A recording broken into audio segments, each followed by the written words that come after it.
ইলিশের প্রধান প্রজনন মৌসুমে মা ইলিশ সংরক্ষণে আজ শুক্রবার দিবাগত রাত 12টা থেকে শুরু হচ্ছে মাছ ধরায় 22 দিনের নিষেধাজ্ঞা।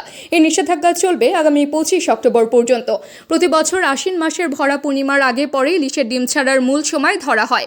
এই সময় সাগর থেকে ঝাঁকে ঝাঁকে ইলিশ পদ্মা মেঘনা নদীতে উঠে আসে। এই বিষয়টি বিবেচনায় নিয়ে সরকার প্রতি বছরের মতো এবারও একই সময়ে মাছ ধরা বন্ধ রাখার সিদ্ধান্ত নিয়েছে। চাঁদপুরের মতলব উত্তর উপজেলার পদ্মা মেঘনা নদীর ষাটনল থেকে হাইমচরের চর ভৈরবী পর্যন্ত প্রায় 70 কিলোমিটার এলাকায় কোনো জেলে নদীতে নামতে পারবেন না। এই অঞ্চলে নিবন্ধিত কার্ডধারী জেলের সংখ্যা 45,615 জন।